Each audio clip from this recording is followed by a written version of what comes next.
수만 톤 상당의 북한산 석탄과 선철이 국내에 불법 유입됐다는 의혹이 사실로 확인됐습니다. 관세청은 오늘 정부 대전청사에서 기자간담회를 열고 이 같은 사실을 밝혔습니다. 유엔 안보리 대북 제재 결의안 위반이어서 외교적인 파장일 것으로 보입니다. 이 소식은 유재광 기자가 보도합니다. 수십억 원 상당의 북한산 석탄과 선철이 원산지 증명서를 위조하는 수법으로 국내에 불법 반입된 것으로 확인됐습니다. 관세청은 오늘 정부 대전청사에서 기자회견을 열고 이 같은 내용의 북한산 석탄 등 위장 반입 사건 중간 수사 결과를 발표했습니다.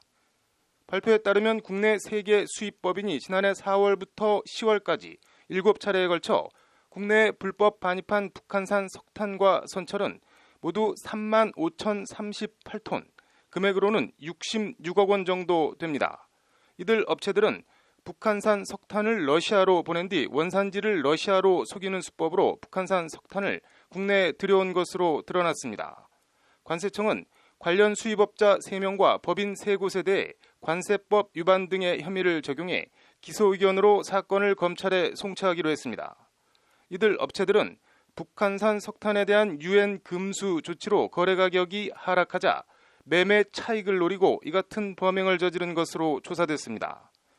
앞서 지난해 8월 유엔은 북한산 석탄에 대해 모든 국가들은 자국 국민에 의해 또는 자국 선박이나 항공기를 사용해 석탄 등을 공급, 판매 또는 이전해서는 안 된다는 안보리 대북제재 결의안 2371호를 채택한 바 있습니다.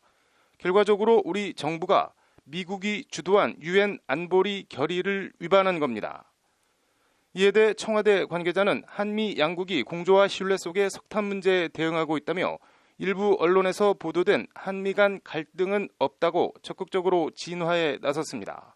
이 관계자는 청와대 오전 현안 점검회의에서 북한산 석탄을 둘러싼 한미 간 갈등설이 논의됐냐는 질문에 이같이 답변했습니다.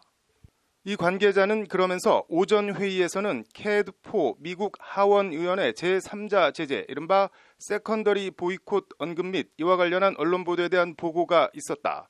보도에서 우려하는 것과 같은 상황이 발생하지 않도록 정부가 최선을 다하겠다는 취지의 보고가 이루어졌다고 덧붙였습니다.